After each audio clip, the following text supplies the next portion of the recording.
Hey guys, welcome back. I hope you had a really great day trading today. So today was Thursday, October 17th, and SPY did open today with a pretty big gap up.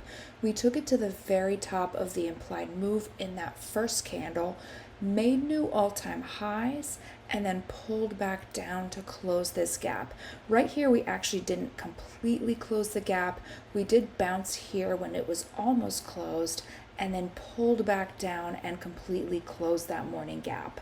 So we did close just underneath the 35 EMA, and we did close flat today, just up 0.01%. And same thing in SPX, we did open with that gap up, took it all the way to the top of the implied move. 58.80 was the top of the implied move, and 58.7846 is where we did see highs today. So just underneath the top of the implied move is where we saw the high of the day in that first candle. Then we did pull back down after making new all-time highs. We saw a little bounce. We didn't quite close it out right here. You can't tell, but there's a little bit left open here. We saw a little bounce and then came back down and closed this morning gap completely. We did close just underneath the 35 EMA, and SPX did close flat as well, down 0.02%. So in both SPY and SPX, if you had orders to sell bear call spreads at the top here at 58.80, 58.90, which is what I had today, you would have had to have that order in before we opened because we didn't stay there. We just started to pull back. So if you did sell those spreads, they did close up 100% when we pulled back to close flat. So in SPX, 58.80 was the strike that I sold.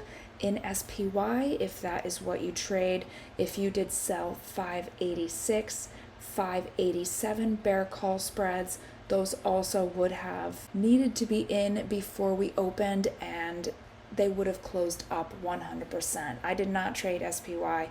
I only traded SPX, but that was a perfect call for the top of the implied move here. So SPY did close up 0.01%. SPX closed down 0.02%, both relatively flat.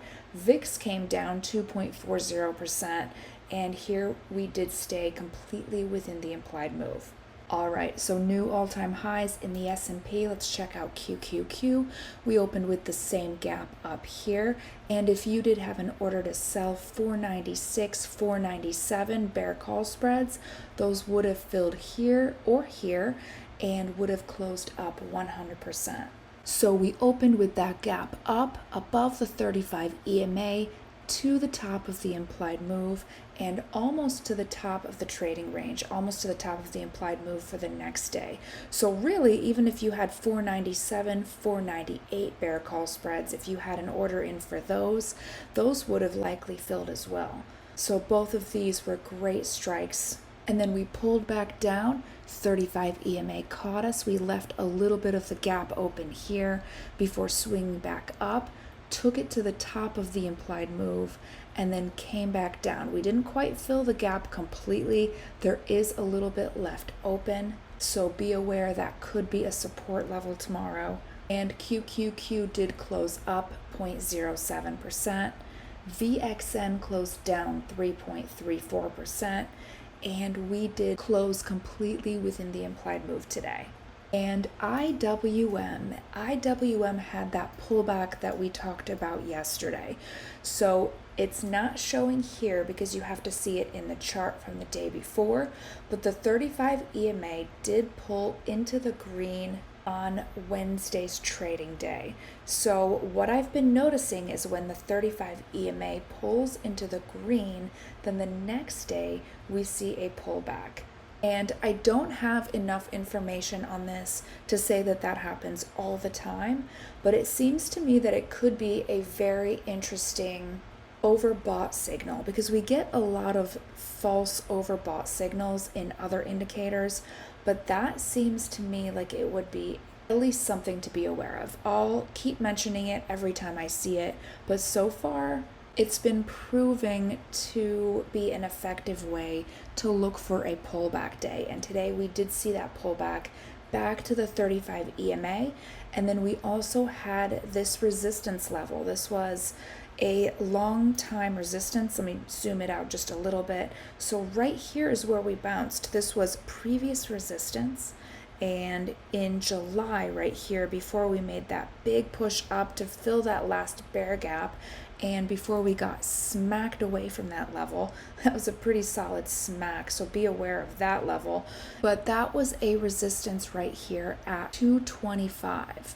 And then we saw that level again right here in September. And then we saw it here, I think this was Tuesday. We saw a rejection there, and then we gapped over it. So we broke out from that long-term resistance here, and today we dropped down and we bounced right there on that level. So 225 was support with that 35 EMA and that up gap right here support. So 3 levels right there all together. Of course, we're going to see a technical bounce on the day. IWM did close down 0.27%. RVX closed down 4.14%, so we are at 26 in IWM, and we did trade completely within the implied move today. And lastly, we have DIA. DIA did open with a gap up, and let me get in here and take these arrows out. We opened with a gap up. We gapped over all-time highs, which we made on Tuesday, and then from there, where we opened and where we closed was completely flat. So we did have an up day, but for day trading purposes, it was very flat. So we did make new all-time highs today, and we did get one step closer to that target for the end of the week, which was 435. DIA did close up 0.4%. And we did stay within the implied move today. And today we did have TSM earnings that was in pre-market, and that chart over here, we had a huge up day here.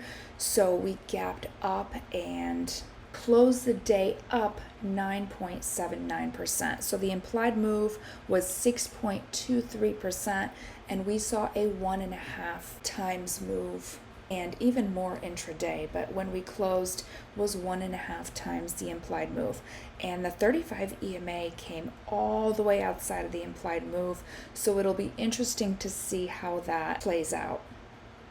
I don't track TSM very closely, but I am going to come back and check out to see how that goes. And Netflix also had earnings, and we did see a down day during the day. So we did open with a drop down to the 50-day moving average, and then we did come back up and we closed underneath the 50-day moving average.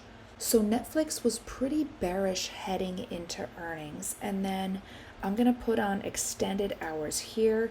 Netflix did have a pretty good earnings report from what I was reading, and the move afterwards was not very big, which makes me think that Netflix had already priced in this earnings report. We didn't see a huge move like we saw in TSM.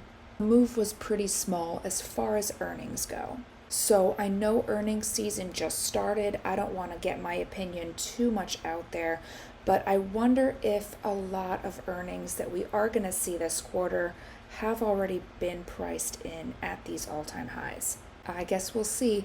And tomorrow's Friday, last day of the trading week. Let's go check out tomorrow's levels.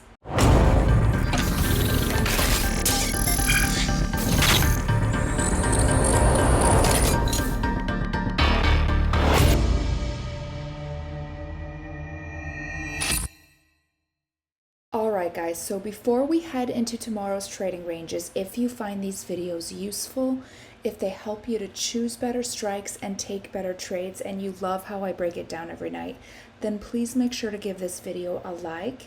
Don't forget to subscribe and turn on notifications so you don't miss out when I do post new videos.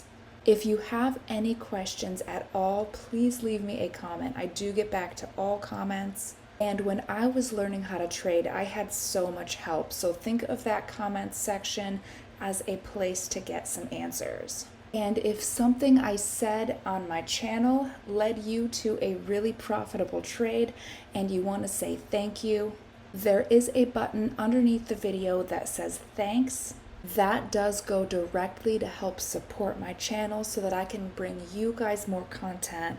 And also feel free to share these videos with other traders who might benefit from this content. Let's keep building a strong trading community together. All right, so starting in SPY, tomorrow's implied move is between 578 and 586, and that is from options.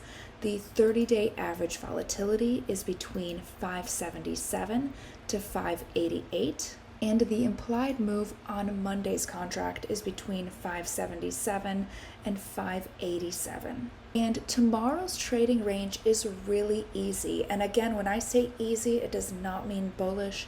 It means that we have a very simple trading range. We have support at the bottom here, resistance at the top, and that lines up almost exactly with the top and bottom of the implied move, and then the 35 EMA right through the middle. So let's go over it one level at a time. To the upside, the first level to look for is gonna be this 35 EMA. It is going right through the middle of the trading range, and if you notice that during this rally, the only time that we dipped under here, we did swing back above the 35 EMA, but also notice that there's a very noticeable bearish divergence here where we see lower highs in Stupid Willie, and I'm gonna switch over to RSI in a second. I'm sure that there is a bearish divergence there and higher highs in price. So really fast, let me bring it up RSI. So right here, we do have higher highs in price and lower highs in RSI. So keep an eye on that 35 EMA tomorrow, because in my opinion, I think we might see that as a resistance. And if not, if we see that as support, if we get above it and see that level as support, then 586 is the top of the implied move for tomorrow. That does line right up with where we made all-time highs today. And as soon as we got above the previous all-time highs to make these all-time highs, we started to sell off. So keep an eye on that level. Definitely could be resistance. And the implied move on Monday's contract, 587.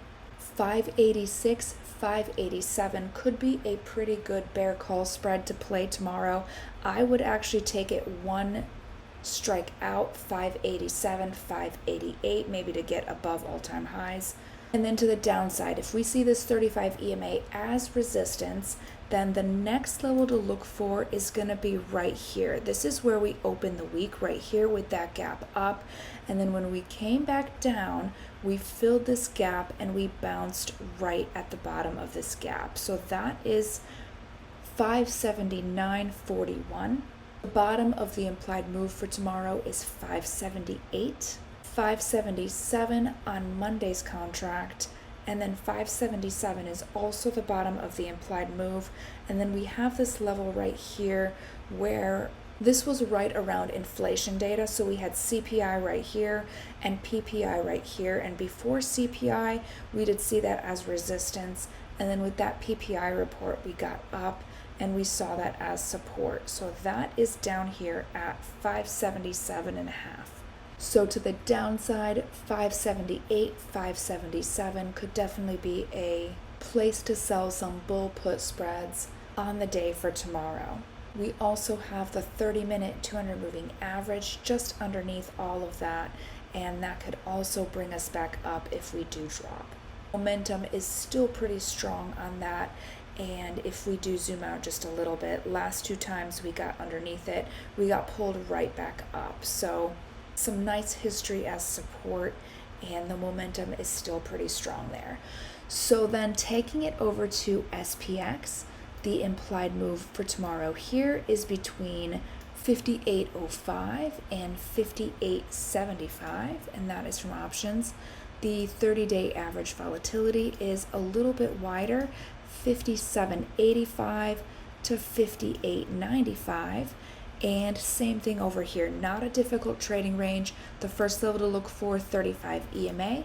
And at this point, we should all know how important that level is.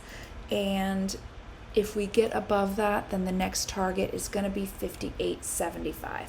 We do have a smaller resistance right here, maybe to look out for, around 58.65. But 58.75 is the top of the implied move.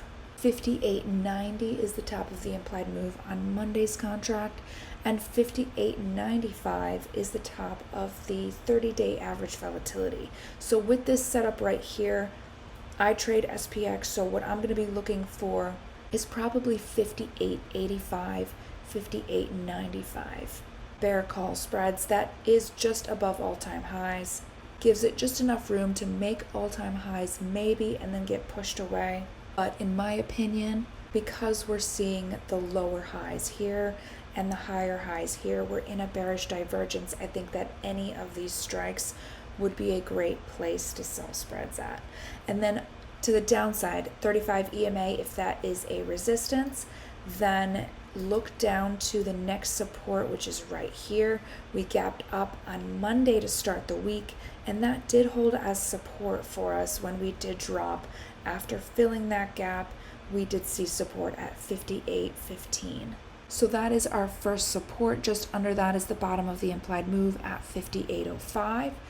57.95 is the bottom of the implied move on Monday's contract, and we also have that resistance turned support after PPI. That lines up with Monday's implied move, 57.95.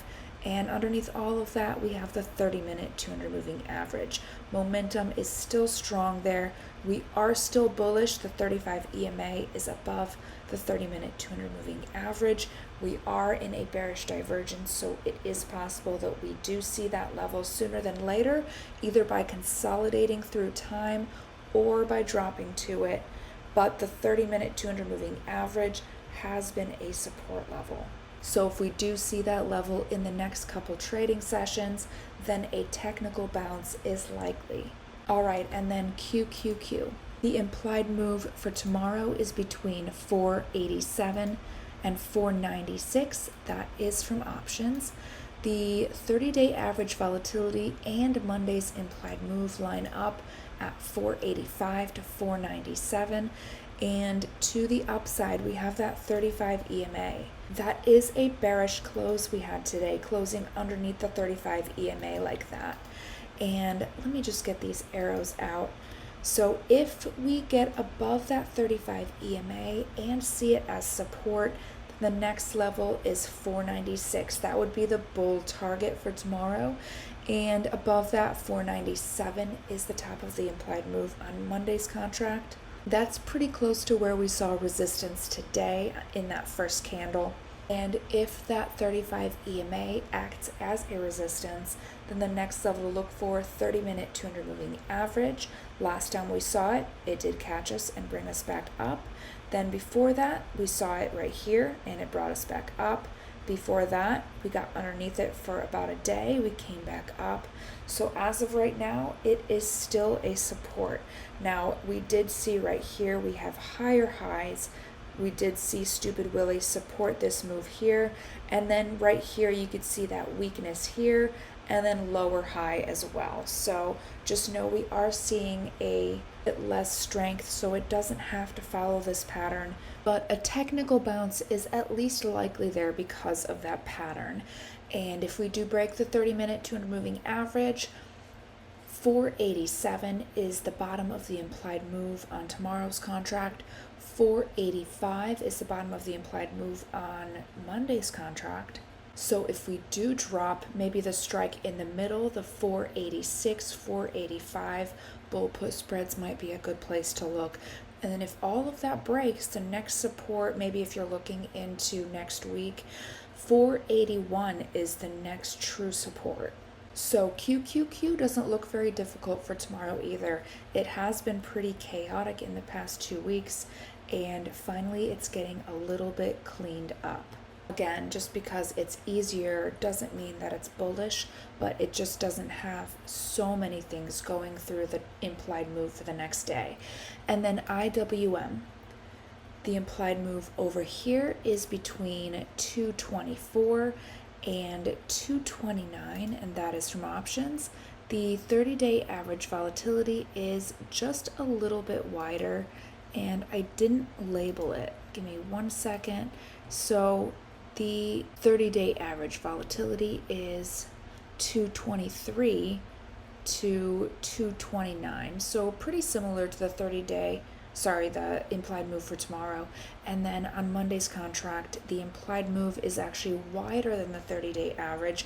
We've been seeing that a lot, and we've also been seeing a really wild rally and a breakout from recent long time resistance. So to the upside, the first level to look for is going to be right here where we saw resistance today at 227. And then 229 is the top of the implied move.